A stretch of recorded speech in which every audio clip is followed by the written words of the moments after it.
Kita tahu kalau Allah tidak terbatas, surga tidak cukup besar baginya, tapi Ia bisa menyatakan dan menunjukkan dirinya dalam kitab tertentu melalui sejumlah halaman dan kitab tertentu. Allah itu tidak terbatas. Bagaimana mungkin Alkitab yang terbatas bisa menyatakan dirinya? Saya jawab pertanyaan dengan ayat yang menyatakan kalau isi dari seluruh Alkitab itu tidak terbatas sifatnya.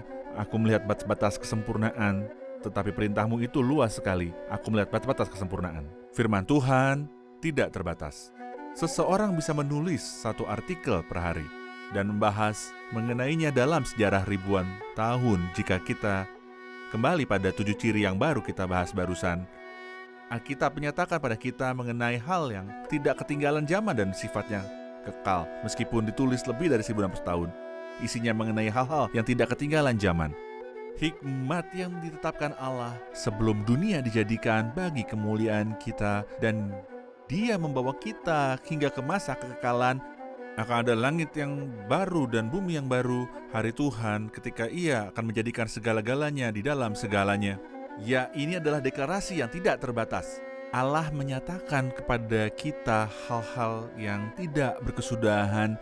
Tidak ada seorang pun yang bisa memberitahu apa yang akan terjadi sebelumnya, akan terjadi dalam masa kekekalan. Jangan lupa kalau Allah telah menjadi manusia. Tepat. Tubuh manusia ini terbatas. Terbatas. Natur dan sisi kemanusiaannya Yesus. Ya. Dalam Dialah berdiam seluruh kepenuhan Allah. Betul? Ya. Saudara Yosef, mari kita kembali pada 7 ciri yang telah kita lihat dan akan kita lihat kembali. Kita sudah membahas kalau ini merupakan ciri-ciri kitab yang berasal dari Allah. Mari kita lihat kembali ciri kelima, bahwa kitab yang berasal dari Allah isinya harus menunjukkan jalan menuju keselamatan yang sesuai dengan kehendak Allah. Apa yang dinyatakan Alkitab memberitahu kita kalau Allah telah menyiapkan jalan yang sesuai dengan naturnya, sesuai dengan sifatnya. Seseorang menyatakan kalau Allah tidak memiliki karikatur. Apa yang dimaksud karikatur? Artinya tidak ada yang lebih besar dari yang lainnya. Semua sama, semua harmonis. Untuk menyelesaikan masalah umat manusia, Anda harus melihat kebenaran Allah dan keadilannya Allah. Allah berfirman, upah dosa ialah maut, dan pada Adam pada hari engkau memakannya pasti mati. Kita agama lain melewatkan bagian ini dan menyatakan Allah sebagai pribadi yang tidak tulus. Itu tidak mungkin.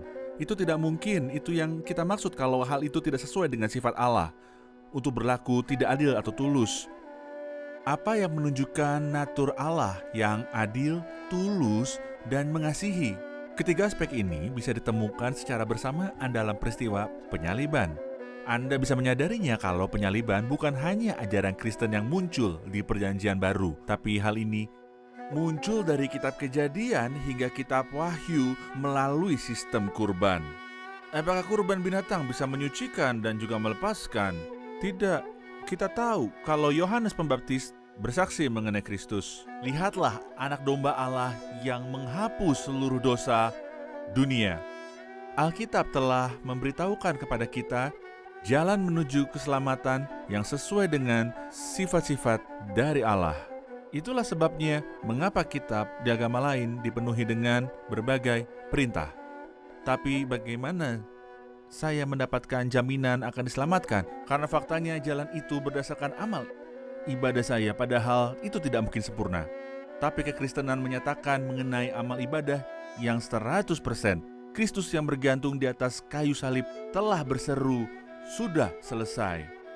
Saya tidak percaya pada amal ibadah saya karena saya lemah, tapi saya percaya pada karya Allah yang telah dikerjakannya di atas salib. Ya, ada hal lain yang ingin kita diskusikan. Apakah Roh Kudus menyatakan natur Allah terkait kehadirannya dalam kekekalan? Apakah dinyatakan apa yang akan terjadi dalam kekekalan di hadapan Allah? Maksud saya menyesalkan ayat bahwa banyak orang yang mengira dalam kekekalan mereka bisa lakukan dosa yang mereka bahkan tidak pernah lakukan selama mereka ada dalam dunia ini. Ini benar-benar sesuatu yang bukan berasal dari kitab yang suci. Para pemirsa, surga menurut Alkitab adalah tempat di mana tidak ada perbuatan yang jahat dan najis. Itu adalah tempat yang kudus seperti halnya Allah. Karena itu merupakan tempat berdiamnya Allah. Kita akan pindah ke tempat berdiamnya Allah. Bagaimana mungkin kita memikirkan tentang dosa? Tidak mungkin. Inilah mengapa Alkitab menyatakan kalau Allah ingin supaya kita kudus dan tak bercacat di hadapannya. Supaya kita kudus dan tak bercacat di hadapannya. Inilah yang dinyatakan dalam surat Efesus pasal pertama ayat yang keempat. Jadi Alkitab memberitahu kita mengenai natur kehadiran Allah dalam kekekalan adalah kekudusan? Ya. Natur tubuh manusia yang memasuki hadiratnya adalah tubuh kekekalan yang tidak lagi perlu makan, minum, bersenggama, atau apapun di hadapan hadiratnya Benar. Allah. Karena natur manusia kita telah diubah Ya. menjadi serupa dengan tubuh kemuliaannya Kristus, Benar. sudah diubah menjadi tubuh kemuliaan. Ya.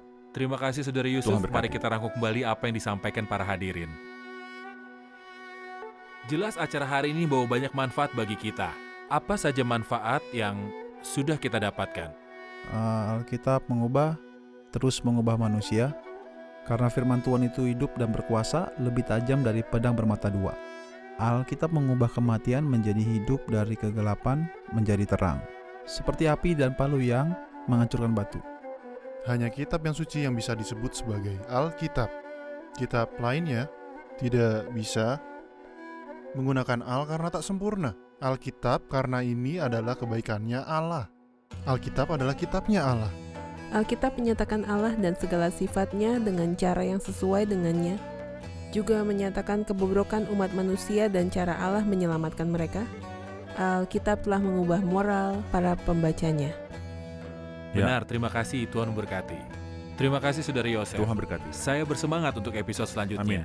Kita akan membahas mengenai arti pengilhaman, definisi pengilhaman, dan pewahyuan. Bagaimana Alkitab disampaikan pada kita. Jadi Amin. kami sangat bersemangat dengan episode Tuhan berikutnya. memberkati. Para pemirsa, pada akhir episode ini kami menawarkan sebuah undangan.